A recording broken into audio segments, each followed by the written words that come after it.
태평양에 배치되어 있는 미 해군의 모든 잠수함을 지휘 통제하는 미 태평양 해군 잠수함 사령부 사령관인 제프 제블론 소장이 일본을 방문하여 해상자위대 잠수함대 사령관인 타와라 타테키 중장을 만났다는 내용이 공개가 되었습니다.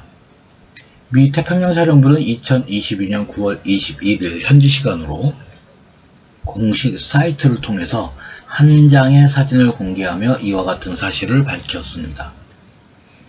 이에 따르면 제프 제블론 소장은 2022년 9월 12일 일본을 방문하는 자리에 괌에 주둔을 하는 제7함 잠수함 전대 전대장인 릭시프 준장을 대동하여 일본을 방문을 했습니다.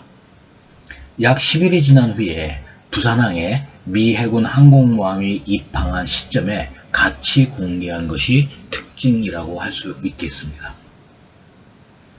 일본을 방문한 이 방문 기간 중에 이 제프 제블론 소장은 7함대 부사령관인 에릭 에슬릭 준장과 주일미해군 사령관인 칼 라티 준장, 72 임무부대, 그러니까 CTF 72의 사령관인 윌 토라즌 대령 등을 만났다고 합니다.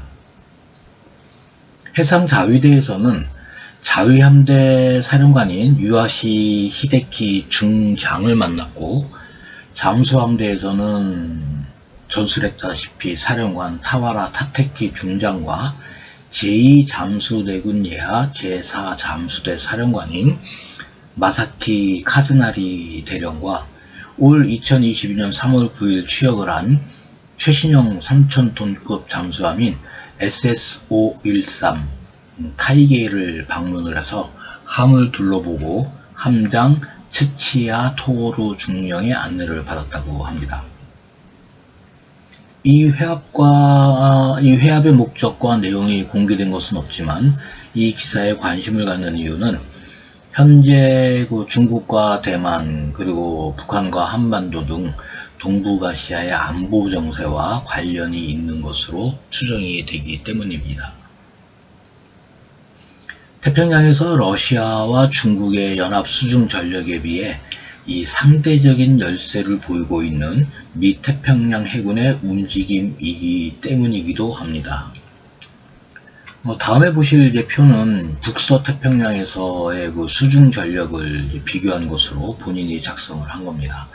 잠수함의 성능과 탑재 무장은 고려하지 않고 오직 보유 척수만을 비교한 표입니다. 이 구분편에 보시면 SSK는 재래식 동력으로 추진을 하는 잠수함을 의미를 합니다. 그다음에 SSN은 핵 추진을 한 잠수함을 의미를 하고, SSB는 핵 추진을 하면서 전략 핵 탄도미사일을 탑재를 하고 있는 잠수함을 의미를 합니다. SSGN은 역시 이 핵 추진을 하면서 장거리 순항 미사일을 탑재하고 있는 잠수함을 의미를 합니다. 현재 태평양에 배치되어 있는 중국과 러시아의 연합 전력을 보면 SSK는 65척, SSN이 16, SSBN이 12, SSGN이 8척에서 총 101척입니다. 반면 미 동맹국인 미국과 일본과 한국을 보면 재래식 잠수함이 이제 43척으로 22척의 열세고, SSN 같은 경우는 이제 27척으로 11척이 우세입니다. SSB에는 8척으로 4척이 열세이고, SSGN은 합계 1척으로 7척이 열세입니다.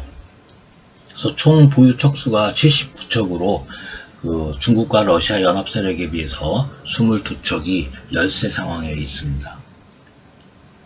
미 동맹국의 잠수함 보유 척수 중에 이 재래식 추진 잠수함 SS나 SSK가 열세를 보이고 있는 게 상당히 좀 의미가 있고 전술적으로나 전략적으로 좀 취약한 부분입니다. 물론 전략자산인 SSBN과 SSGN의 척수도 열세인 것이 상당히 지금 문제가 되고 있습니다. 미 해군이 그 대서양에 배치한 잠수함을 이제 태평양으로 이동을 시키면 상황이 개선되지 않겠냐라고 생각을 하실지 모르겠지만, 그런 경우에 러시아 역시 북해 함대나 유럽에 배치되어 있는 그 잠수함을 이동을 시킬 것이므로 동북아시아에서의 잠수함 척수가 부족한 것은 변함이 없습니다. 특히 그 재래식 잠수함인 SS나 SSK에서 중국 해군에 비해 절대적 척수의 열세를 보이고 있는 미 해군은 해상자위대나 한국 해군의 그 이 재래식 잠수함 전력이 아주 절실한 상황입니다. 핵추진 공격 잠수함 SSN이 아무리 성능이 뛰어난다고 해도 3대1의 수적 열세를 수중에서 극복하기는 결코 쉽지가 않기 때문입니다. 특히 제프론 소장이 언급한 내용 중에 수중 영역에서 미국과 일본의 양국의 상호 관심 사항을 재확인했다라는 말이 있기 때문에 동중국해와 남중국해에서 중국 해군 잠수함 대비 수적 열세에 대한 전략적 관심 사항을 지칭한 것으로 판단을 할 수 있겠습니다. 현재 한국 해군은 전략적 의미가 없고 분명히 그 쇼케이스가 될 수밖에 없는 그 항공모함을 지금 논의를 하고 있는데, 항공모함을 지금 논할 때가 아니라 동북아시아 수중 전력의 균형을 맞추면서 국가의 국제적 위치를 확고히 할 수 있는 3,000톤급 잠수함의 추가 획득과 운용 전술 개발에 매진을 해야 할 때라고 생각을 합니다. 그러고도 여력이 남는다면 미래를 위해 핵 추진 잠수함 SSN의 획득 방법을 고심을 해야 할 것입니다. 허울 좋은 항공모함과 같이 그 외향적 자산에 매달리다가 국제 안보 정세의 흐름을 놓치면 설 자리마저 상실한다는 것이 우리가 역사를 통해서 이미 배웠으며, 이 배운 역사를 현실에 적용을 해야 현명한 사람입니다. 잘못된 대세의 흐름을 따라가지 않고 외롭고 힘들더라도 올바른 방향을 설정을 하고 추진을 하는 것이 진정한 지휘관이고 지도자입니다.